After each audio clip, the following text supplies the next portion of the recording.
broad general management and leadership perspective, then Webster University's Management and Leadership degree program is the right one for you. It's all a part of what's next at Webster University. Go to webster.edu/manage, accredited by ACBSP. No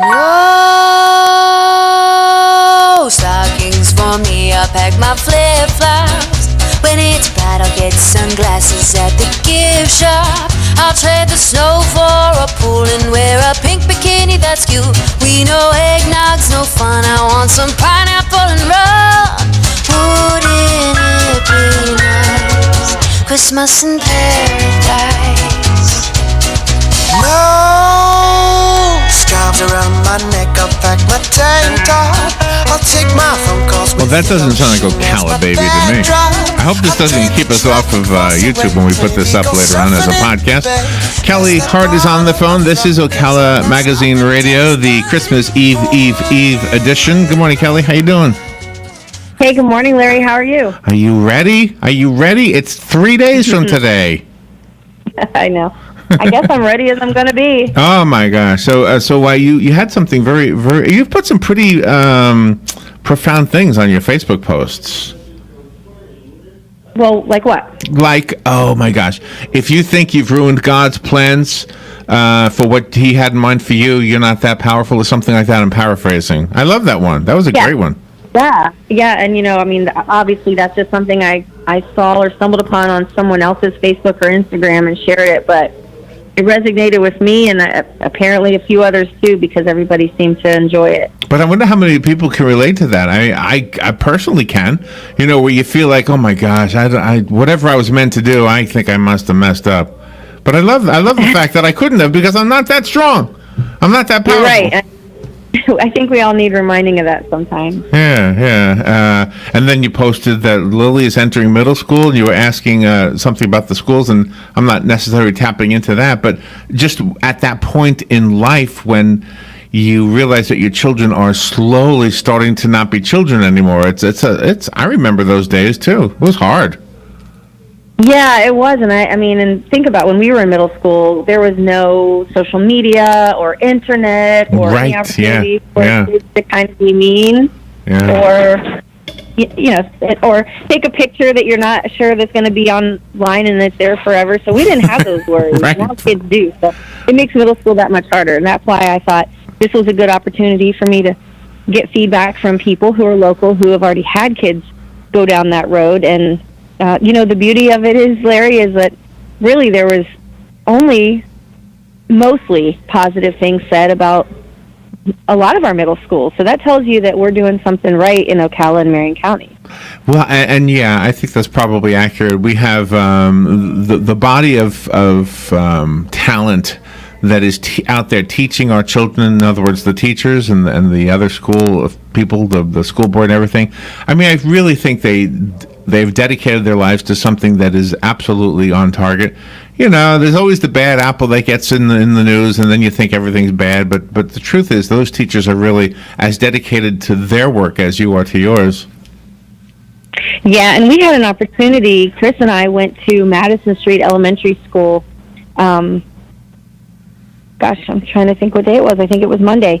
And he was able to speak to 5 different classes ranging from 1st to 5th grade on the subject of video production. Nice. And that was such a fun opportunity. I got to go and for the first time, I got to go and be the one to take the picture and video for him, which was nice. But to hear those kids talk about the things that they look at on YouTube and how many of them in elementary school have social media pages, and it was really interesting feedback, because the only elementary school kid that I have access to is my own, and I know what she has and doesn't have. And she's not yet allowed to do social media. So to hear 3rd graders say that they already had Facebook or Instagram, or to listen to them talk about the different videos that they look at on YouTube, it's just like, whoa. I'm just not ready for what middle school has. What are they telling you? What are they watching? Well, one young lady said that she was watching videos on how to learn how to play piano so she could teach herself how to play, which I thought was pretty miraculous for a 3rd grader. Yeah. And then a lot of how-to videos. Kids want to know how toys are made. And the big thing now is, and I'm probably even so aged out of this to think it's cool, but kids will get on YouTube and watch other adults buy toys and then open them online. Right. And that's it. Like, that's the whole game. Really? A buy toy? Yeah. Okay, and then open them. Oh, I see what you mean. I've seen those videos. It just arrived in the mail, and I'm going to give a review of the product before I even open it. Okay, got it. Yeah. Yeah. So they'll just open it up, and then they'll just play with it on camera, and then show the people watching what it looks like and what it does. And these videos are getting millions of hits, millions and millions of hits. And I'm thinking to myself, I open packages several times each week. Maybe I'm missing an opportunity to just do it in front of an audience. I don't know. This is kind of funny. Do you know when Alex, my son, was entering middle school, I went to one of the parent things, and you sit there and you look at the kids and they get their awards, and you realize that it's those 3 years that we call middle school that truly is very transformative. At the first of the 3, they look like children. At the third of the 3, they look like adults. It's an amazing transformation that happens to us human beings. Now, there are exceptions. There are some kids who still look like children after 3 years. What is the first grade? 6? 6th grade, yes. 6, so 6, 7, 8. So by the time they get to 8th grade, many of them look like they're young adults already. It's amazing and sad because oh my gosh, just a child yesterday, now a young adult, right? I know, it is sad. And then you think about the next phase, which is high school, and that's, when parents kind of become uncool. Lily will say to me things like, Mom, I'm going to always want to live with you and hang out with you, and you're my best friend. And I'll tell her all the time, honey, I enjoy hearing it because there's going to come a day, probably sooner than I want, where you're going to just be like, Mom, get away from me, you're not cool, get away from me, you're so embarrassing. And so I'm just enjoying. You never said that to your mom. You never said that, I bet. I'm pretty sure I have. I'm pretty sure in high school it was like, Dad, just drop me off like a block from the school so I can walk there, or you don't want to have your mom show up and be like, oh, man. My parents were the type, they always chaperoned the dances because they were just super strict and wanted to make sure that I was up, not up to no good, which now I'm grateful for and I totally understand. But at the time, why do my parents have to chaperone every stinking dance? And they did, and they didn't even try to hide. They were just like, well, I don't blame them. I don't blame them. I mean, you are a pretty lady, and I'm sure you were a beautiful young girl, and I'm sure they were just worried. Just the way it is. Probably so. Probably so. So tell me, can I get you to be sentimental a little bit? Tell me about your childhood Christmases. What do you remember? So, fortunately, I grew up in a home that had both my mom and dad. So I've only ever had to experience Christmas through, through those memories of having both parents around, which is rare these days, even for my own daughter. So we kind of always did the same thing. My mom always got the tree out the day after Thanksgiving. Some years we did the real tree, and then some we did the artificial. But either way, we started the day after Thanksgiving, and everybody kind of had a job. So my mom's job was to get the tree, fluffed up and looking perfect. My dad's job was to untangle the balls of light. And I remember sitting down every year with my dad, and he'd plug in the lights, and he'd have me run the strand of lights all the way across the room. And if they worked, great, which hardly ever happened.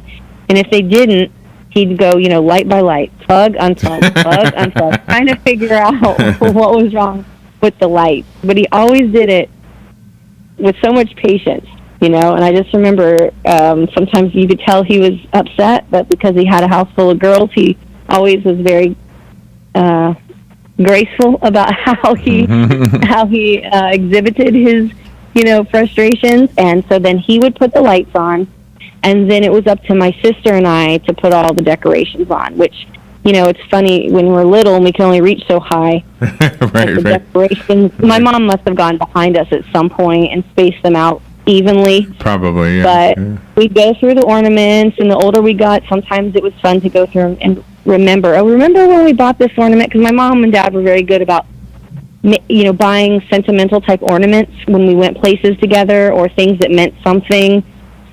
My mom also hung all of the handmade ornaments that we bring home from school, even the really ugly ones. She was just so proud of them. Right. And she hung them on the tree. So every year we kind of got to go back and reminisce on places we'd been and some of the older ornaments. And we always took the time to celebrate as long as we could throughout the year. And every Christmas, my mom gets a birthday cake that says Happy Birthday Jesus on it. And we really make sure that we remember why we actually are celebrating Christmas. Mm-hmm. Because it's easy to get wrapped up in all the gifts and things, especially as a kid. But she has carried that tradition on even now. When we get together for Christmas, she'll have the cake, and now my daughter and my sister's daughters will get to experience that same tradition. So that's very nice. It just shows another example of how tradition being adhered to is one of the elements that keeps us together as families, as people.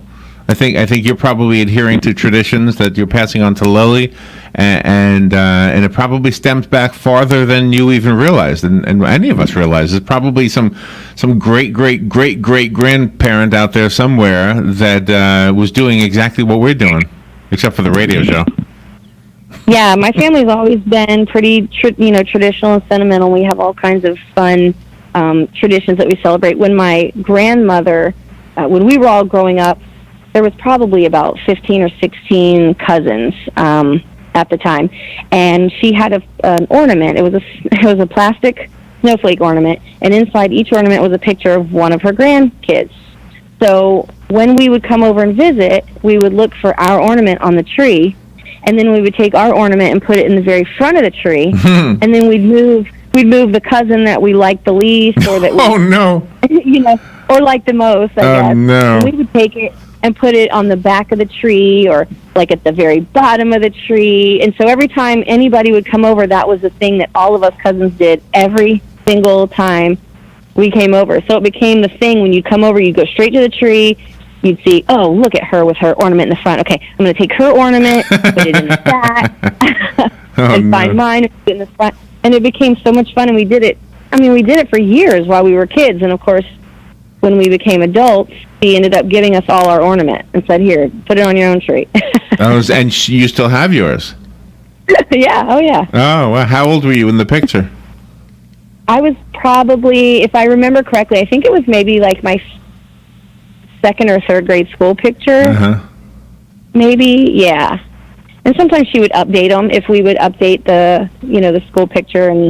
But it was a fun thing that we did. It was a little cousin rivalry, and that's probably one of the things that I remember most about Christmas at my grandma's house. Is going over there and wanting to move those ornaments around. So. That's a sweet memory.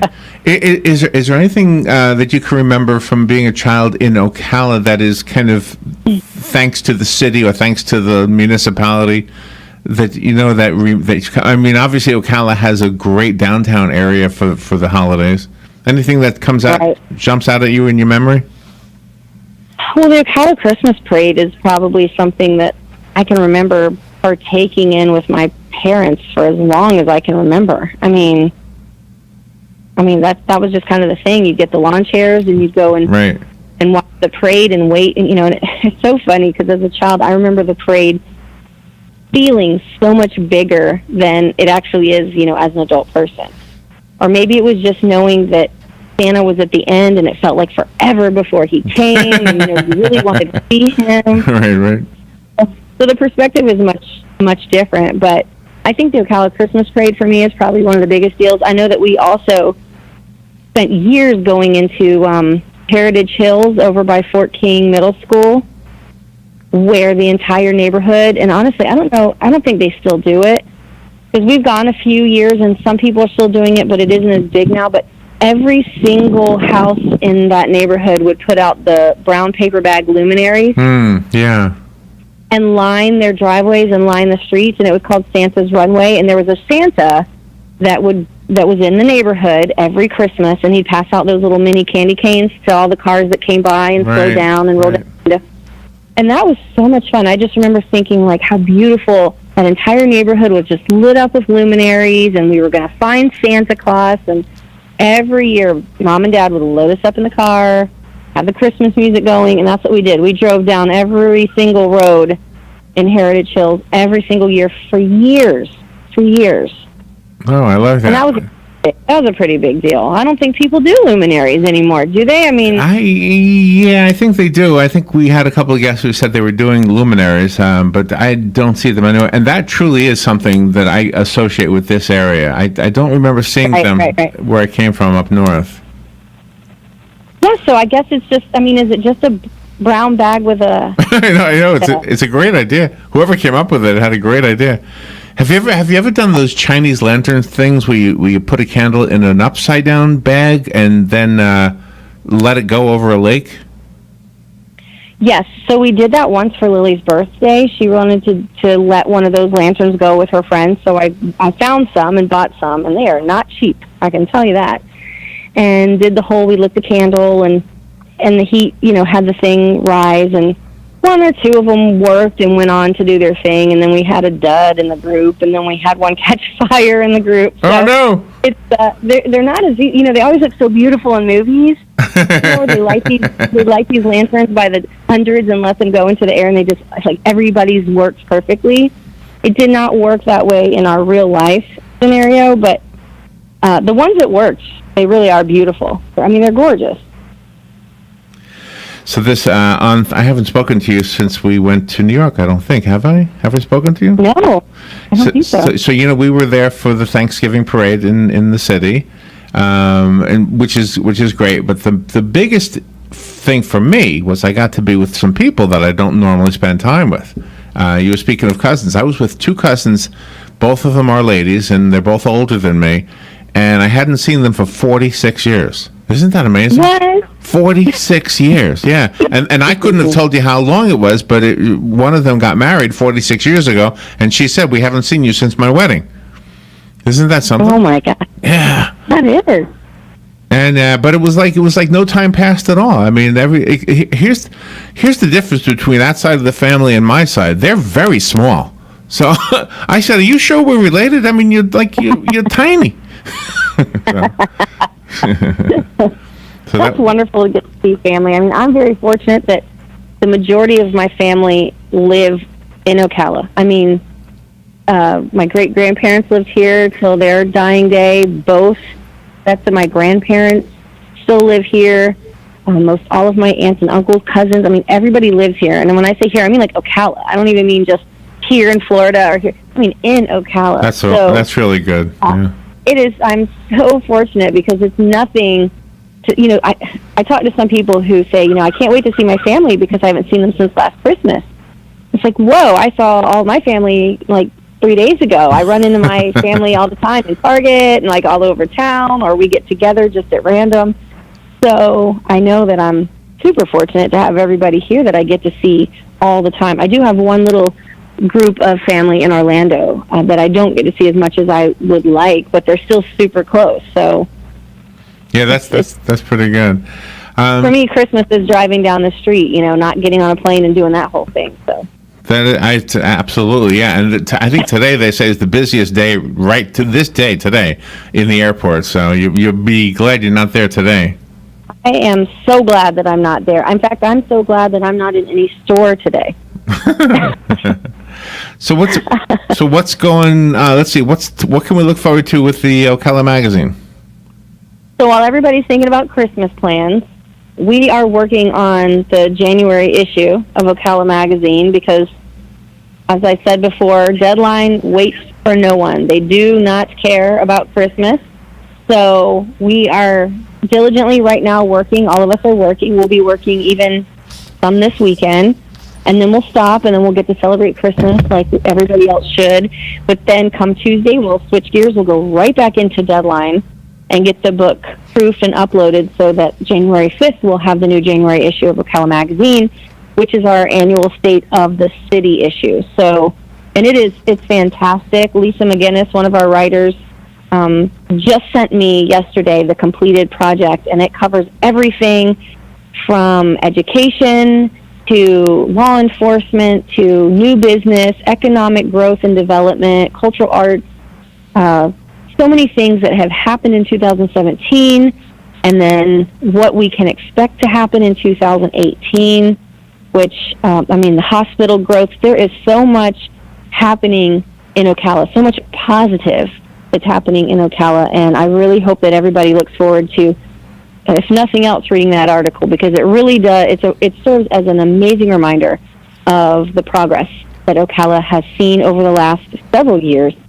and we're just not slowing down. It's almost like it's a momentum thing, and 2018 is just, it's already filled with plans for growth and new business, and businesses expanding. The real estate market is up, and it's a really great time to be in Ocala and to live in Ocala, and the things that we have to look forward to, like the World Equestrian Center that's being built right now, and the new hotel that's supposed to break ground here, like any time now. Businesses moving. It's just a really great time to live and work in Ocala.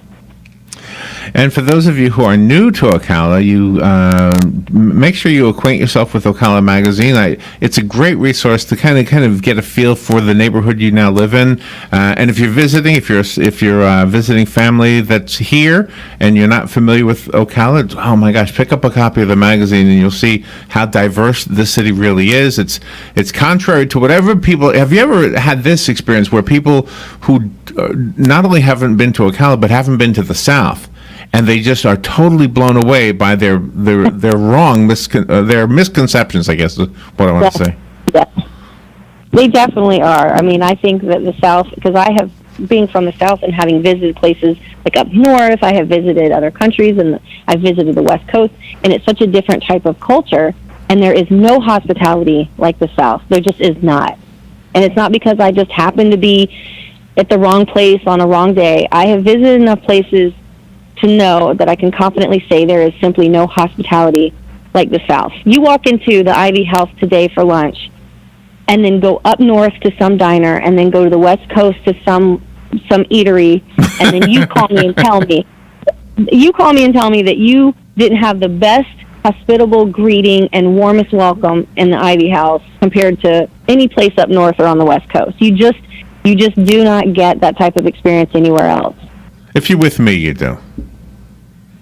Well, if somebody's with you, they probably get anything they want.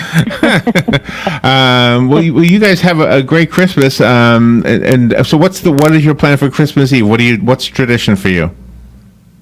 So we really focus our Christmas time with our mom and dad on Christmas Eve, because now that Taylor and I both have young girls, we have to wake up in our homes on Christmas, because for my sister's girls, Santa Claus comes, and for Lily, Santa Claus comes differently. So we have to be in our home. So what we do is we go to my mom and dad's on Christmas Eve. We wear Christmas pajamas. My mom always makes something. This year she's making corn chowder, and we're making little sandwiches, and then we listen to Christmas music and exchange gifts, and then we all load up in the car and we go look at Christmas lights. And we make it a whole spectacle. And then because this year Christmas Eve falls on Sunday, we'll get to start the day off at church, so that works out pretty nicely. So it's really a full day of festivities. Oh, nice. So, Rob, one of the traditions Robin and I have done for a very long time is between Thanksgiving and Christmas, we will offer our music to anybody who wants it for free, and pretty much what has happened is it's usually like nursing homes. So we did one the other day, and one of the ladies raised her hand and she said, Christmas is also my birthday. So I said, oh, okay, well, let's do a birthday song for you. And then another lady said, it's my birthday too. And I said, well, that's interesting. We got two Christmas babies here. And then another lady raised her hand, it's my birthday too. So, apparently everybody in this one facility was born on Christmas Day. It's just one of those oddities, if you know what I mean. So what is your favorite Christmas song? My favorite Christmas song is We Three Kings. Oh, really? That's a good one. Yeah. Do you want? I love that one. Do you want to sing us out? I don't want to sing it. No, I do not. Yeah, it's my favorite. It's my favorite one, and I think because it's so dramatic, and they always play it at church, and it just, when you have a choir singing it, it's much different than if you just hear it on the radio or something. But when a choir sings "We Three Kings," it is just like so dynamic. I love it. Do you know? One of my. Have you seen the movie The Star? It's the animated film with the animals. I don't think so. Oh my gosh! You gotta go take a look. It's a cartoon, but I enjoyed it. So I don't know if she will. She might be a little bit too old. I don't know. But it was. I mean, it sticks to the Christian Christmas story. It sticks right to the story. Okay. Yeah. We'll have to watch that one. Maybe my nieces can join in on watching that one too. Yeah, I wonder if you can do it at home already. It's in the theater, but I don't know how that works anymore these days. Kelly, Merry Christmas. Thank you for what you do for all of us, not only with the radio show, but also with the magazine, and just for being a great friend. Thank you, Kelly. Thank you, Larry. Have a Merry Christmas. Merry Christmas, and extend it to everybody we know over there at Ocala Magazine as well. And, of course, to Chris and Chris and Lily. I sure will. Thank you. All right. We'll be right back. Bye-bye. No scarves around my neck, I'll pack my tank top. I'll take my phone calls with the ocean as my backdrop. I'll trade the traffic for some waves, maybe go surfing in the bay. Pass that bottle of rum, cause I'm not stopping till it's done. Oh, wouldn't it be nice? Christmas in paradise. I can see now the palm trees swaying in the wind. Fox News Radio, I'm Lillian Wu. The president expected to sign some bills before heading to Florida. One funds the government for another month. That continuing resolution, which includes the so-called pay-go waivers, which prevent any cuts to entitlement programs to